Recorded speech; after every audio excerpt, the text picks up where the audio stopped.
ونسلم على رسوله الكريم أما بعد فأعوذ بالله من الشيطان الرجيم بسم الله الرحمن الرحيم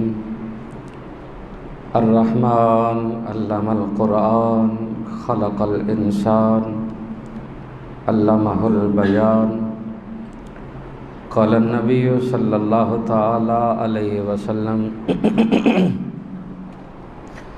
لا يؤمن أحدكم حتى أكون أحب إليه من والده وولده والناس أجمعين آمنت بالله صدق الله العظيم وصدق رسوله النبي الأمي الحبيب الأمين الكريم إن الله وملائكته يصلون على النبي يا أيها الذين آمنوا صلوا عليه وسلموا تسليما الصلاة والسلام عليك يا سيدي يا رسول الله وعلى آلك وأصحابك يا حبيب الله الصلاة والسلام عليك يا سيدي يا رسول الله وعلى آلك وأصحابك يا محبوب رب العالمين الصلاة والسلام عليك يا سيدي يا رسول الله وعلى آلك وأصحابك يا رحمة للعالمين بعد از حمد و ثنا نبی پاک صلی اللہ تعالیٰ علیہ وسلم کی پاک اور مقدس بارگاہ میں ہدیہ عقیدت پیش کرنے کے بعد قابل صد احترام بزرگوں، دوستوں، برادران اسلام، دعا ہے اللہ تعالیٰ میری اور آپ کی حاضری کو قبول فرمائے اور کل قیامت کے دن اللہ تعالیٰ مجھے اور آپ کو نیک صالحین کی جماعت میں شامل فرمائے۔ آج اس مختصر وقت میں جو میں آپ کی خدمت میں عرض کروں گا وہ ہے قرآن اور انسان۔ قرآن اللہ تعالیٰ کا آخری کلام ہے جس کی نہ کوئی مثل ہے نہ کوئی مثال ہے، اور میرے کریم آقا علیہ الصلاۃ والسلام کا عظیم معجزہ ہے جسے قرآن کہتے ہیں۔ جو لفظ قرآن ہے یہ خود رب کائنات کا فرمان ہے۔ قرآن کا مطلب لغوی پڑھنا اور اصطلاحی معنی وہ کتاب جو بار بار پڑھی جائے۔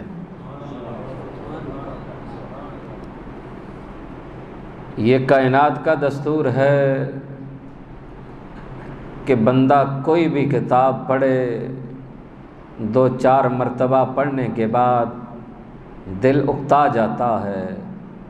یہ واحد وہ کلام ہے جسے جتنی بار پڑھتے جاؤ اتنی بار لذت بڑھتی جاتی ہے۔ پھر جتنی بھی آسمانی کتابیں، صحیفے آئے، میرے رب نے کسی کی ذمہ داری نہیں لی۔ تورات، زبور، انجیل تھے، وہ بھی رب کے کلام نبی پہ نازل ہوئے، اور پھر ان کی ذمہ داری نہیں لی، حفاظت کا ذمہ اپنے اوپر نہیں لیا۔ جب قرآن نازل ہوا تو فرمایا انا نحن نزلنا الذکر وانا لہ لحافظون، یہ ہم نے نازل کیا ہے، اس کی حفاظت بھی ہم کریں گے۔ یا اللہ تورات آئی، زبور آئی، انجیل آئی، تو نے ان کی حفاظت کا ذمہ نہیں لیا، آخر قرآن کی حفاظت کا ذمہ کیوں لے رہا ہے؟ یہ ڈیوٹی نبیوں کو دے دیتا، یہ ڈیوٹی فرشتوں کو دے دیتا، پوری کائنات کا نظام فرشتے کنٹرول کر رہے ہیں، تو یہ کتاب کی حفاظت بھی انہیں دے دیتا۔ فرمایا نہیں، انا نحن نزلنا الذکر، تاکید بلائے تاکید لگا کر رب زور دے کر کہہ رہا ہے کہ یہ ذکر ہم نے نازل کیا ہے، اس کی حفاظت بھی ہم کریں گے۔ ہم نے کہا مولا اتنی سخت ذمہ داری کیوں لے رہا ہے؟ فرمایا 1000 حکمتوں میں سے ایک حکمت یہ ہے کہ قرآن میرے یار کے ذکر کا امین ہے۔ میں رب چاہتا ہوں میرا قرآن بھی باقی رہے، میرے یار کا نام بھی باقی رہے۔ تو قرآن کی حفاظت کا ذمہ رب نے اس لیے لیا کہ یہ قرآن پورے کا پورا میرے کریم آقا علیہ الصلوۃ والسلام کی نعت ہے۔ مومنوں کی ماں سیدہ عائشہ صدیقہ رضی اللہ تعالی عنہا سے پوچھا گیا حضور کا اخلاق کیا ہے، تو مومنوں کی ماں نے کہا پورے کا پورا قرآن میرے نبی کا اخلاق ہے۔ پورے کا پورا قرآن میرے نبی کا اخلاق ہے۔ تو اس لیے یہ قرآن تو ہدایت کا سر چشمہ ہے۔ ان ھذا القرآن یہدی للتی ہی اقوم۔ حضرت امام شافعی رحمۃ اللہ تعالی علیہ نے کتاب لکھی۔ کتاب لکھنے کے بعد اپنے شاگرد کو بلایا، فرمایا بیٹھو اور اس کو پڑھو۔ پڑھی، اس کے اندر غلطیاں نکلیں، درست کی گئیں، پھر پڑھی گئی، پھر غلطیاں نکلیں، پھر درست کی گئیں۔ 70 مرتبہ پڑھی گئی، غلطیاں نکلتی گئیں۔ جب 70 مرتبہ کتاب کے اندر اپنے ہاتھ سے لکھی ہوئی، پھر غلطی، پھر درستگی، پھر غلطی، پھر درستگی، آخر پہ شاگرد کو کہنے لگے اس کو رہنے دو، جب جتنی بار بھی پڑھیں گے غلطیاں ہی نکلیں گی۔ تو شاگرد نے کہا اتنی محنت کی ہے پھر کیا کریں؟ کہا آؤ وہ رب کا قرآن پڑھتے ہیں جس کے پہلے صفحے پہ لکھا ہوا ہے ذالک الکتاب لا ریب فیہ ھدی للمتقین۔ کہا وہ کتاب پڑھتے ہیں جس کے پہلے صفحے پہ لکھا ہے یہ غلطیوں سے پاک ہے، اس میں نہ کوئی شک ہے نہ کوئی شبہ ہے۔ ہر کتاب لکھنے والا اینڈ پہ جا کر یہ نوٹ دیتا ہے آپ قارئین ہماری کتاب پڑھیں، اس کے اندر کوئی غلطی ہو متن میں نیچے تو ہمیں مطلع کریں۔ رب کا قرآن ایسا با کمال ہے، پہلے صفحے پہ لکھا ہے ذالک الکتاب لا ریب فیہ، جو تم اپنے ہاتھوں میں کتاب لے کے بیٹھے ہو یہ وہ کتاب ہے جس کے اندر کوئی غلطی کی گنجائش ہی نہیں ہے۔ تو امام شافعی رحمۃ اللہ تعالی علیہ کہتے ہیں آؤ وہ کتاب پڑھتے ہیں جس کے پہلے صفحے پہ لکھا ہے اس کے اندر کوئی غلطی ہی کوئی نہیں، غلطی تو دور کے بعد غلطی کی گنجائش بھی کوئی نہیں۔ حضرت جنید بغدادی رحمۃ اللہ تعالی علیہ آپ کے بارے میں آتا آپ نے 12 سال لگائے کتاب لکھی، پھر 12 سال اس کتاب کو پڑھا، پھر 12 سال لگائے اس کی تصحیح کرتے رہے۔ جب 36 سال گزر گئے تو خادم کو بلایا، بلا کے صندوق کے اندر کتاب کو رکھا، فرمایا کھولنا نہیں، لے جاؤ اور اسے پانی میں ڈال دو۔ ملازم تھا، خادم تھا، اس نے کھولی تو نہیں، لے گیا۔ جب دریا کے اندر صندوق ڈالا نا تو پانی نے بھی راستہ دے دیا۔ واپس آیا، آ کر کہنے لگا حضور آپ نے حکم فرمایا کہ کھولنا نہیں، کھولی نہیں، لیکن میری پریشانی بڑھ گئی ہے، بتائیے اس میں تھا کیا؟ کہا میری 36 سال کی کمائی تھی اس کے اندر۔ کہا 12 سال لگائے کتاب لکھی، پھر 12 سال اس کو پڑھتا رہا، پھر 12 سال اس کی تصحیح کرتا رہا، پھر خیال آیا فَبِأَيِّ حَدِيثٍ بَعْدَهُ يُؤْمِنُونَ، جب قرآن موجود ہو تو وہاں جنید بغدادی کی کتاب کی کیا ضرورت ہے؟ تو میں نے 36 سال لگا کر جو کتاب لکھی تھی رب کے قرآن کو دیکھا تو اس اپنی کتاب کو دریا میں ڈال دیا۔ تو جب قرآن موجود ہو تو پھر کسی دوسری چیز کی ضرورت نہیں ہے، قرآن سے وفا کرو۔ آج المیہ یہ ہے کہ ہم قرآن سے وفا نہیں کر رہے، اور قرآن کے خلاف سازشیں شروع سے ہو رہی ہیں۔ جب قرآن نازل ہوا تھا تو وہ عرب کے جو دشمن خدا اور دشمن رسول تھے، انہوں نے کہا تھا نعوذ باللہ، یہ محمد صلی اللہ تعالی علیہ وسلم رات کو کہانیاں گھڑتے ہیں اور صبح ہمیں سناتے ہیں۔ تو میرے رب نے سورہ کوثر نازل فرمائی،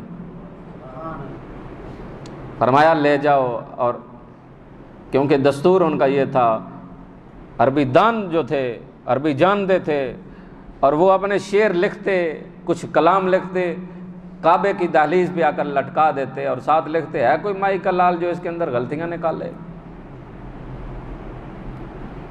تو پھر قرآن نے بھی چیلنج دیا، سورہ کوثر لکھی گئی، فرمایا کعبے کی دہلیز پہ لٹکا دو اور اعلان کر دو، ہے کوئی مائی کا لال جو اس کے اندر غلطیاں نکالے۔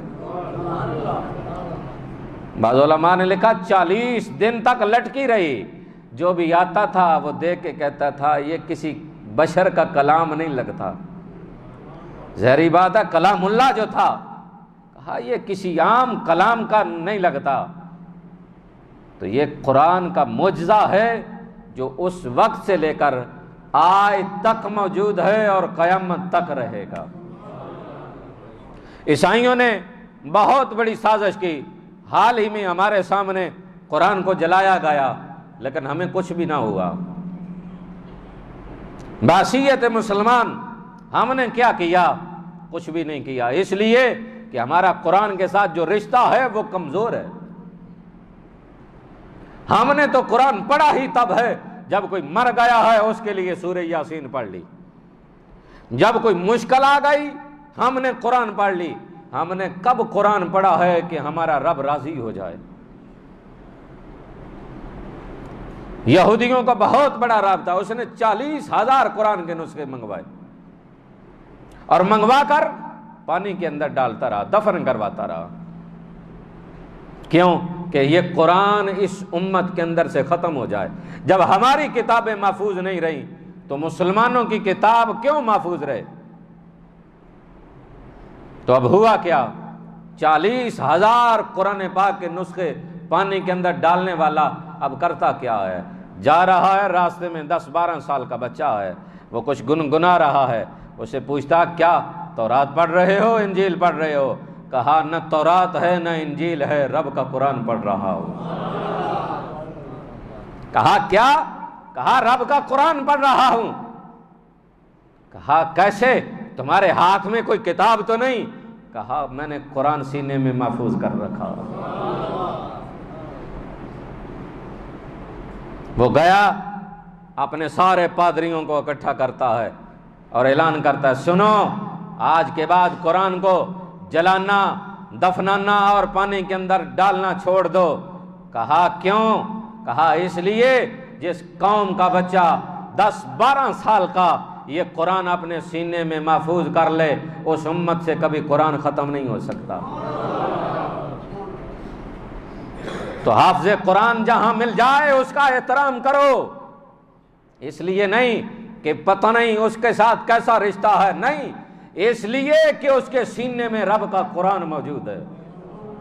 جب حافظ قرآن فوت ہوتا ہے اللہ تعالیٰ فرماتا ہے اے قبر خبردار، میرا بندہ تجھ میں آ رہا ہے، اس کے جسم کو نہ کھانا۔ اور زمین کہتی ہے، قبر کہتی ہے مولا میں اس کے جسم کو کیسے کھا سکتی ہوں جس کے سینے میں تیرا کلام موجود ہے۔ اور ایک میں اور آپ ہیں جو جہاں کہیں حافظ قرآن ملے اس کو بڑی حقارت کی نگاہوں سے دیکھتے ہیں، اور جہاں انگلش بولنے والا ہو وہاں حکومتی سطح پہ بھی اور لوکل سطح پہ بھی پروٹوکول دیا جاتا ہے۔ اب اعلان کیا جاتا ہے لیپ ٹاپ انہیں دیے جائیں گے، کس کو؟ جو انگلش میں اچھے نمبر لیں گے، یعنی دنیاوی تعلیم کریں گے۔ کبھی کسی سیاسی کو دیکھا ہے کہ وہ گیا ہو کسی دینی مسجد میں یا دینی مدارس میں، اور وہاں اس نے کہا ہو کہ یہ بچے جو قرآن پڑھ رہے ہیں ان کی حوصلہ افزائی کرنے کے لیے ہم انہیں انعام دیتے ہیں، اور پھر ہمیں کہا جاتا ہے مولانا صاحب بڑا ذہین بچہ ہے۔ میں نے کہا میں نہیں مانتا، یہ چھوٹی چھوٹی لو سٹوریاں مضمون یاد کر کے تم کہتے ہو یہ ذہین ہے، نہیں، ذہین تو وہ ہے جس نے 6666 آیات ساری کی ساری اپنے سینے میں محفوظ کر لی، ذہین تو وہ ہے۔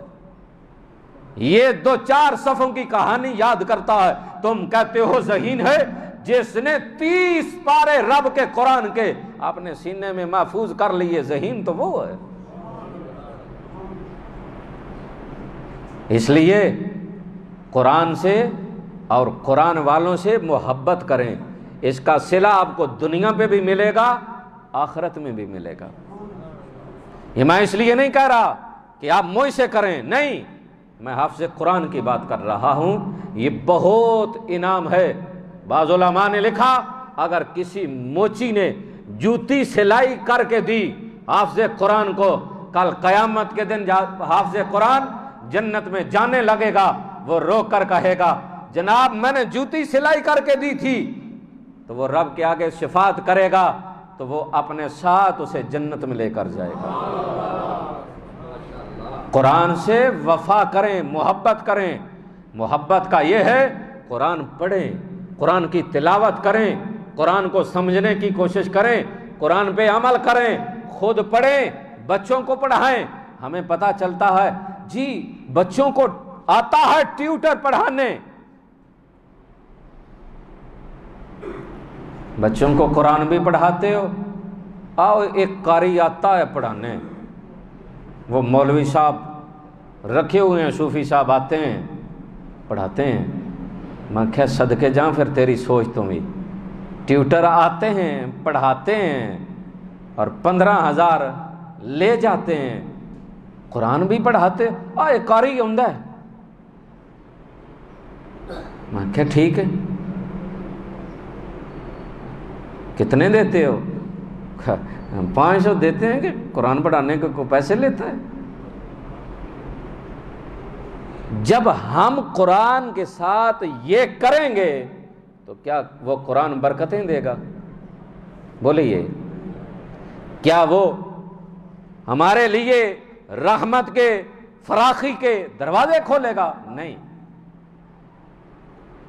آپ نے کبھی غور کیا جب بچہ قرآن پڑھنے یا سپارہ پڑھنے جاتا ہے تو اس نے سپارہ آگے لگایا ہوتا ہے، کیوں؟ گھر والے بھی کہتے ہیں بیٹا اوپر سینے سے لگا لو، اور کبھی غور کیا جب وہ پڑھنے جاتا ہے تو وہ بیگ پیچھے لٹکا کے جاتا ہے؟ بڑا پیارا کسی نے لکھا، اس نے کہا وہ پیچھے لٹکایا ہوا ہے اس لیے کہ جب آگے جانا ہے یہ پیچھے رہ جانا ہے، یہ جو سینے سے لگایا ہے یہی آگے جانا ہے۔ تو جو آگے جانا ہے وہ تو ہم نے رکھ دیا، اور گھروں کے اندر قرآن کے ساتھ جو ہم کر رہے ہیں اس پہ مجھے تبصرہ کرنے کی ضرورت نہیں، سال ہا سال بیت جاتے ہیں، قرآن کے اوپر مٹی پڑی ہے، غلاب پڑا ہے اور اوپر روشن دان میں پڑا ہے، اور اس سے بڑھ کر ستم یہ ہے کہ اس روشن دان میں رکھا ہے جس سے بارش بھی آتی ہے، اور جب وہ بارش پڑتی ہے تو شہید ہو جاتا ہے، پھر اسے اٹھا کر مسجد میں رکھ دیے۔ تو جب ہم قرآن سے یہ کریں گے تو پھر قرآن سے غیر مسلم تو پیار نہیں کریں گے، قرآن سے پیار ہمیں کرنا ہے، قرآن سے وفا ہم نے کرنی ہے۔ حضرت علی رضی اللہ تعالیٰ عنہ آپ فرمایا کرتے تھے جب میں چاہتا ہوں کہ اللہ سے باتیں کروں تو میں قرآن پڑھتا ہوں، جب چاہتا ہوں اللہ سے باتیں کروں تو کیا کرتا ہوں؟ قرآن پڑھتا ہوں، اور جب میں چاہتا ہوں میرا اللہ مجھ سے باتیں کرے تو پھر میں نماز پڑھتا ہوں۔ یہ دونوں چیزیں ہم نہیں کرتے، نہ اللہ سے باتیں کرنے کا شوق اور نہ اللہ کو اپنے سے باتیں کرنے کا شوق۔ تو جب یہ تصور ہوگا نا تو پھر اس نماز کے اندر چس ہی نرالی ہوگی۔ اللہ اکبر۔ اب آئیے نا ذرا حضرت انسان کی بھی بات کریں، قرآن کی بات تو کافی ہو گئی۔ حضرت عبداللہ بن عمر رضی اللہ تعالیٰ عنہ جا رہے ہیں راستے میں، ایک غلام دیکھا، اس کو سواری پہ بٹھایا، آپ خود اتر گئے، سواری پہ بٹھایا، لگام پکڑی اور آگے آگے جا رہے ہیں، اور ساتھ پوچھ رہے ہیں آپ نے کس جگہ پہ جانا، میں آپ کو چھوڑ آتا ہوں۔ دیکھنے والوں نے کہا امیر المومنین یہ تو غلام ہے۔ فرمایا ہاں غلام ہے۔ کہا تو اس کی اتنی عزت و تکریم کیوں کر رہے ہو؟ کہا یہ میرے باپ کا دوست تھا، یہ میرے باپ کا۔ ہمارا مذہب تو وہ ہے جو مرنے کے بعد بھی عزت دیتا ہے۔ میں اپنے مذہب کی بات کر رہا ہوں، ہمارا مذہب وہ ہے جو مرنے کے بعد بھی، یار روزہ تے شاید سارے رکھیا ہوئے گا تے بندے نے بولنا تے چاہیے نا، کی خیال ہے؟ جنہیں چپ دا روزہ رکھیا ہوا ہے انہوں نہیں، کیونکہ انہیں روزہ رکھیا، تو جنہیں نہ رکھیا ہوئے تے انہوں رب دے گھر وچ منہ بنا کے نہیں بہنا چاہیے، بلکہ چہرے تے مسکراہٹ رکھ کے تے رب دا ذکر کرنا چاہیے، سبحان اللہ۔ نہیں صرف سبحان اللہ نہیں، چہرے تے مسکراہٹ بھی ہونی چاہیے، سبحان اللہ۔ اب پتہ لگے بھئی خیر نال ٹھیک ہے کام، رب دے گھر بندہ آئے تے خوش ہو کے نہ جائے تے پھر چستے نہ آئی نا۔ آپ نے کیا فرمایا؟ یہ میرے باپ کا، یہ میرے باپ کا دوست ہے۔ صدقے جاؤں حضرت عمر کے صاحبزادے پہ کہ جو باپ کا دوست ہے اس کا بھی احترام کر رہے ہیں، اور آج ہم چھاڑ دے اس کا پھر آن دے اس کا۔ کیوں؟ ہمارا مذہب وہ ہے جو مرنے کے بعد بھی عزت دیتا ہے۔ ہم زندہ کا احترام نہیں کر رہے، بڑوں کا احترام نہیں، باپ کا احترام نہیں، بھائی کا احترام نہیں، استاد کا احترام نہیں، محلے میں کسی بڑے کا حیا نہیں، اور پھر مذہبی ہو، سیاسی ہو، دینی ہو، سماجی ہو، کہیں پہ بھی کوئی احترام ہی نہیں رہا۔ کیوں؟ اسلام نے تو یہ تربیت نہیں دی۔ اسلام تو کہتا ہے، حضور نے فرمایا وہ ہم میں سے نہیں جو ہمارے بڑوں کا احترام نہ کرے، اور وہ ہم میں سے نہیں جو ہمارے چھوٹوں پہ شفقت نہ کرے۔ لیکن ایک ہم ہیں جو سب کچھ رگڑی جا رہے ہیں۔ حضرت انسان کی بھی کیا ہی باتیں۔ حضور کے دربار میں جنازہ لایا گیا، کسی نے بتایا حضور یہ قرض دار ہے، مقروض ہے۔ حضور نے فرمایا میں اس کا جنازہ نہیں پڑھاؤں گا، میں اس کا جنازہ، کس کا؟ جو قرض دار ہے۔ اب اس نے کمٹمنٹ کی کہ جناب میں 21-22 رمضان کو دے دوں گا آپ کو، اور حاجی صاحب 20 روزے مسجد سے اعتکاف، تو پھر تمہارے اس اعتکاف کا کوئی فائدہ ہے؟ جو دنیاوی معاملات تو کمٹمنٹ کر رہا ہے، اس کا مطلب ہے تیری نیت ہے تو جھوٹ بول رہا ہے۔ اگر تو جھوٹ بول رہا ہے تو جرم پہ جرم کرتا جا رہا ہے۔ ایک جھوٹ، دوسرا وعدہ خلافی، تیسرا قرض دینے کا وعدہ تو کر رہا ہے۔ رب نے فرمایا وَأَوْفُوا بِالْعَهْدِ إِنَّ الْعَهْدَ كَانَ مَسْئُولًا، وعدہ کرو تو پورا کرو، کل قیامت کے دن وعدہ خلافوں سے اس کے بارے میں پوچھا جائے گا۔ ہمارا تو معاملہ ہی عجب ہے، ادھر 21 روزے کے وعدے کہ جناب میں آپ کو دے دوں گا، اور ادھر 20ویں روزے اعتکاف۔ حضور نبی اکرم صلی اللہ تعالی علیہ وسلم کے دربار میں جب جنازہ لایا گیا نا، تو حضور کو بتایا گیا یہ مقروض ہے۔ حضور نے فرمایا میں اس کا جنازہ نہیں پڑھاؤں گا۔ حضرت علی، اب میری طرف توجہ رکھیں، حضرت علی شیر خدا رضی اللہ تعالیٰ عنہ جب دیکھا نا تو آگے بڑھے، ہاتھ جوڑے، کہا سونے اگر تسی نہیں پڑھاؤ گے تو اس مسکین دا کنے پڑھانا؟ اگر آپ انکار کر دیں گے تو کون پڑھائے گا اس کا جنازہ؟ نہ منہ پھیریں اسے، آپ اس کا جنازہ پڑھائیں، جنازہ آپ پڑھا دیں، قرض علی ادا کر دے گا۔ آج ہمارے اندر یہ جذبہ کیوں نہیں؟ ہمارا تو بھائی ہو تو تب بھی ہم کنی کتراتے ہیں، باپ ہو تب بھی کنی کتراتے ہیں، بس ایک رسمن اعلان کیا جاتا ہے، کچھ لین دین ہو تو رابطہ کر لو، جب رابطہ ہو تو پھر چھٹی ہو۔ وہاں دو اعلان ہونے چاہیے کہ اگر دنیاوی لحاظ سے کسی کا کوئی لینا دینا ہو ہم ذمہ دار ہیں، اور دوسرا اس کے ذمہ جتنے روزے ہیں، اس کے ذمہ جتنی نمازیں ہیں، اس کے ذمہ جتنے دینی معاملات ہیں اس کے ذمہ دار بھی ہم ہیں۔ ہم اپنے باپ کی قضا نمازیں پڑھیں گے، ہم اپنے باپ کے روزے رکھیں گے، ہم اپنے باپ کی طرف سے صدقہ و خیرات کریں گے، حج کریں گے، جتنے دینی معاملات ہیں وہ اولاد کے ذمہ، کہ اولاد اپنے باپ کے لیے اپنی ماں کے لیے کیا کرے گا۔ لیکن اپنے باپ کی ذمہ داری تو تب کندھوں پہ اٹھائے گا نا، پہلے اپنی ذمہ داری پوری کرے گا۔ تو اپنی نمازیں پوری نہیں ہوتی تو باپ کی پوری کہاں سے کرے گا۔ رمضان کا مہینہ ہے، میلہ لوٹ لو، جہاں فرض نماز ایک پڑھتے ہو نا اس کے ساتھ دوسری نماز قضا بھی پڑھ لیا کرو۔ نہیں بات سمجھے؟ جب نماز پڑھتے ہو، فجر کی نماز پڑھی ہے، اس دن کی پڑھی ہے، ایک اس کے ساتھ کتنا ٹائم لگے گا؟ 2 فرض قضا پڑھنے ہیں آپ نے، سنتے تو پڑھنی نہیں تو 2 منٹ لگ جائیں گے، اس کے ساتھ ایک قضا نماز پڑھ لو، جو پہلی قضا ہو چکی ہے وہ نیت کر کے پڑھ لو۔ زور کی پڑھتے ہو، اس کے ساتھ ایک پہلی زور کی 4 فرض قضا پڑھ لو، اس پہ 2 منٹ لگے تھے، اس پہ 4 لگ جائیں گے۔ اسی طرح عصر کی پڑھ لو، اسی طرح مغرب کے 3 پڑھ لو، اسی طرح عشاء کی 4 فرض اور 3 وتر پڑھ لو، 4 تو 3 7 منٹ لگیں گے، سارے دن کے ٹوٹل کاؤنٹ کرو گے تو 20-21 منٹ لگیں گے۔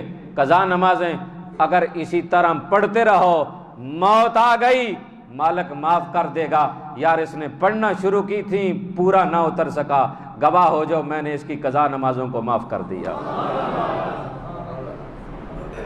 تو بات کردار کی، امام محمد یہ بہت خوبصورت تھے۔ مدینے کے بازار میں گئے تو کچھ یہودی غیر مسلم مدینے میں آئے ہوئے تھے، جب انہوں نے دیکھا نا داڑھی بھی ہے، سر پہ پگڑی بھی ہے اور خوبصورت بھی ہے، تو سر بھی جھکا ہوگا ہے، جب آپ مدینے کے بازار میں جا رہے ہیں نا تو انہوں نے کہا یہ کون ہے؟ آج بھی مدینے میں اتنے خوبصورت لوگ موجود ہیں؟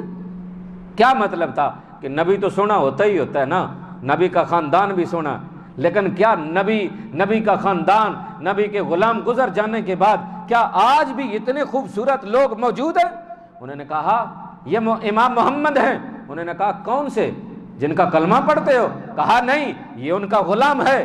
تو انہوں نے کلمہ پڑھنا شروع کر دیا۔ انہوں نے کہا واہ اسلام تیری کیا بات ہے، جس کا نوکر، جس کا غلام محمد اتنا سونا، اس کا آقا محمد کتنا سونا ہوگا۔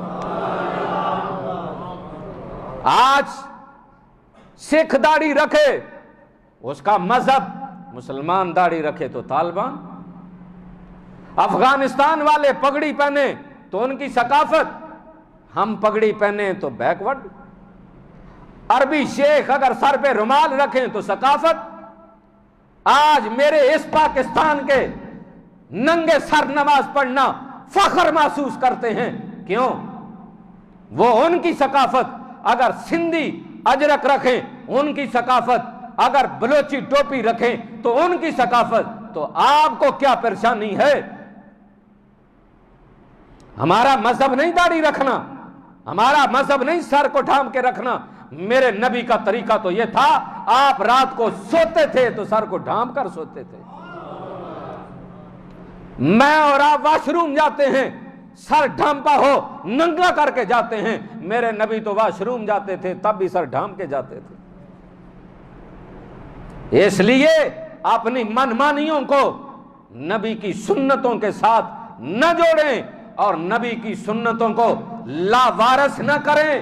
میرے پاک نبی نے فرمایا جب میری امت پہ یہ وقت آ جائے، یہ زمانہ آ جائے کہ لوگ میری سنتوں کو چھوڑتے جا رہے ہیں، اس وقت جو میرا امتی میری سنت کو ادا کرے گا، میں محمد اعلان کر رہا ہوں، جو میری سنت کو اس وقت زندہ کرے گا جب لوگ چھوڑیں گے سنتوں کو، اس سنت کو زندہ کرنے والے کو 100 شہیدوں کے برابر ثواب عطا کیا جائے گا۔ آج ہمیں تسلی دی جاتی ہے کہ نہیں جی نبی پاک نے ننگے سر نماز پڑھی، ہم بھی پڑھ رہے ہیں۔ میں کہتا ہوں اگر پڑھ رہے ہو نہیں پہن رہے تو ہٹ دھرمی پہ نہ اترو، کہو ہاں نہیں پہننی غلطی ہو گئی، کوشش کروں گا۔ یہ کیسی دلیل ہے کہ نبی نے کام کیے ہے وہ امت کے لیے ضروری نہیں؟ نبی پہ تہجد کی نماز فرض تھی، آپ نے زندگی میں کتنی بار پڑھی ہے؟ نبی تو ساری زندگی پڑھتے رہے، آپ کیوں نہیں پڑھتے؟ نبی نے چاند توڑا ہے، اب تم بھی توڑو۔ نبی نے سورج واپس پلٹایا، تم بھی کرو۔ میرے نبی نے تو اتنا دل رکھا ہے، اتنا، وہ پنجابی میں کہتے ہیں نا اتنا بڑا کلیجہ تھا، ذرا تم بھی کر کے تو دکھاؤ۔ میرے نبی کے ساتھ سوشل بائیکاٹ کیا گیا 3 سال۔ میرے نبی کے نواسوں نے، وہ جن کو جنت کی سرداری کے ٹکٹ ملے، جنہیں جنتی عورتوں کا سردار عورت کہا گیا، حضرت فاطمہ تو زہرا، اس پاک بی بی نے پتے اور گھاس کھا کر گزارا کیا، پر میرے نبی نے سب کو معاف فرمایا۔ اتنا بڑا کلیجہ ہے۔ طیف والوں نے میرے نبی کو پتھر مارے، جوتے لہو لہان ہو گئے۔ وہ سارے فرشتے جو پہاڑوں پہ مقرر تھے وہ چیخ چیخ کر اس باغ کے اندر میرے نبی کے دربار میں آئے اور ہاتھ جوڑے، محمد زبان ہلائیے، صرف آپ کے زبان ہلنے کی دیر ہے، یہ سارا طیف تیس نیس کر ڈالیں گے، صرف زبان ہلے۔ پر میرے نبی کا اتنا بڑا جگرا، کہا او فرشتو یہ مجھے نہیں جانتے، میں دیکھ رہا ہوں ان کی نسلیں آئیں گی، وہ مجھے پہچانیں گی، میرا کلمہ پڑھیں گی، میں ان کے لیے بد دعا نہیں، میں ان کے لیے دعا کر کے جا رہا ہوں۔ تے ساڈا تے جدے نال کچھ بھی نہ ہوئے اسی او دے واسطے بھی بد دعاواں منگنے ہیں، مر جائے یا اللہ اڑ جائے، ایدیاں مجھاں مر جان، ایدا گھر مر جائے، ایدی زنانی مر جائے، تاکہ ایک اللہ ہوئے تے باہر آئے تے پھر میں انہوں پوچھاں ہن کنج دی گزر دی ہے۔ عجیب تماشا ہے۔ حضرت انسان وارے وارے جاں، تو بات کردار کی ہے۔ جب کردار اتنا اچھا کریں گے تو پھر دیکھنے والے دیکھ کے نفرت نہیں کریں گے بلکہ اسلام کے قریب ہوں گے۔ حضرت عبداللہ بن عمر کے سامنے لوگ آتے، لمبی لمبی نمازیں پڑھنا شروع ہو جاتے بڑے خشوع خضوع کے ساتھ، آپ جب دیکھتے نا تو ان کو آزاد کر دیتے۔ لوگ آتے نماز پڑھتے، آپ آزاد کر دیتے۔ کسی نے کہا امیر المومنین یہ آپ کو دھوکہ دیتے ہیں، تو آپ نے فرمایا سنو، دھوکہ بھی کس کے نام پہ دیتے ہیں؟ آج میں اور آپ، ہمارا کوئی ملازم ہو، کوئی ورکر ہو، کوئی سیل مین ہو، اسے تو چھٹی نہیں دیتے نماز پڑھنے کی۔ کاش کہ ایسا ہو جائے، آپ اسے کہیں تو سارا مہینہ گھر بہ نا تے چاند راتی آ کے تنخواہ لے جائیں، مر نہ جائے۔ چاند رات کو بھی کہتے ہیں یہ مہینہ صحیح نہیں لگا، چلو یہ تھوڑی سی لے جاؤ، عید ٹپاؤ، باقی عید کے بعد لانا۔ یہ اسلام کی منشا نہیں ہے۔ اسلام کہتا ہے جب مزدوری لے لی ہے تو اس کا حق پورا کرو۔ لیکن اب معاملہ الٹ ہے نا، ایک طرف کی بات ہو دوسری کی طرف نہ ہو۔ اب سیل مین وہاں سے چھٹی لیتا ہے 2 بجے، جی نماز پڑھنی ہے، نماز پڑھتا ہے، پھر مسجد میں تشریف لاتا ہے، آدھا گھنٹہ وضو پہ ٹکاتا ہے، آدھا گھنٹہ نماز پہ ٹکاتا ہے، آدھا گھنٹہ پھر مسجد ٹھنڈی ہوتی ہے تو پھر لیٹ جاتا ہے۔ آنکھ کھلتی ہے 4 بجے، ادھر بیچارہ مالک تڑپتا رہتا ہے، گیا تو نماز پڑھن سی، پتہ نہیں دن ہی تراویحاں شروع کر دیتی ہیں۔ مسلمان ہیں نا ہم، یعنی دھوکہ دیا تو وہ بھی نماز کے نام پہ، رب کے نام پہ کہ میں نماز پڑھن چلا سا، تو پھر یہ تو معاملہ نہ ہوگا نا۔ ایک بات تو اگر آپ کا مالک آپ پہ بلیو کرتا ہے، بھروسہ کرتا ہے، آپ کو چھٹی ملتی ہے تو رب کا شکر ادا کریں کہ رب کی بندگی کر رہے ہو۔ اگر آپ کی مسجد دور ہے تو آپ دکان پہ بھی جائے نماز رکھیں، خود بھی نماز پڑھیں، مالکوں کو بھی کہیں، دکان ہے، دفتر ہے، جو بھی ہے وہاں بھی برکت ہوگی، اور نماز ملازم پڑھیں گے ثواب آپ کو ملے گا۔ ظاہری بات ہے جو آپ اسے کہہ رہے ہیں تو اس کا ثواب آپ کو بھی ملے گا۔ خلیفہ عبد الملک، آپ کا بیٹا نماز جمعہ کے لیے نہ گیا، جمعہ کی نماز کے بعد خلیفے نے پوچھا کدھر ہے؟ کہا جی نہیں آیا۔ گھر تشریف لائے، پوچھا کیوں نہیں آیا؟ کہا جی سواری نہیں تھی۔ کیا نہیں تھا؟ یہ بار والے بھی میری طرف توجہ کریں گے۔ خلیفہ عبد الملک کا بیٹا نماز جمعہ کے لیے نہ آیا، بیٹے سے پوچھا بھائی کیوں نہیں جمعہ پڑھا؟ تو بیٹے نے کیا جواب دیا؟ سواری نہیں تھی۔ اللہ اکبر۔ خلیفہ عبد الملک نے کہا 1 سال تک تجھ پہ پابندی ہے، تو سواری استعمال نہیں کر سکتا۔ تو نے سواری کے خاطر اللہ کی نافرمانی کی اور جمعہ چھوڑ دیا، تجھ پہ 1 سال پابندی ہے۔ کاش کہ جتنے والدین بیٹھے ہو اللہ آپ کو بھی ایسی ہدایت دے کہ آپ گھر جائیں تو پوچھیں بیٹا نماز پڑھی ہے جمعے کی؟ نہیں پڑھی، چل دفع ہو جا پھر میرے کرو، جا قضا زور کی نماز پڑھ گیا، جمعہ تو گزر گیا نا، جا قضا زور کی نماز پڑھ گیا، اور اگلے جمعہ تک میرا تمہارے ساتھ بائی کاٹ ہے، جب تک تو نماز جمعہ مسجد میں پڑھ کے میرے ساتھ ملے گا نہیں تب تک تو اسے راضی نہیں ہوں گا۔ دواڈی ناراضگی تو فائدہ کیوں نہ ہونے آنا، چلو چنگا جان چھٹی ہے، ابا رینج ہو یا روز روز پوچھدا سی کی کرنا ہے، موجاں ہو گئی ہیں، پورا ہفتہ پھر ویکھی جائے گی۔ تو اس لیے آؤ، موقع ہے نا، غنیمت لوٹ لو۔ اللہ تعالیٰ مجھے اور آپ کو عمل کی توفیق عطا فرمائے، آمین ثم آمین۔ وآخر دعوانا ان الحمد للہ رب العالمین۔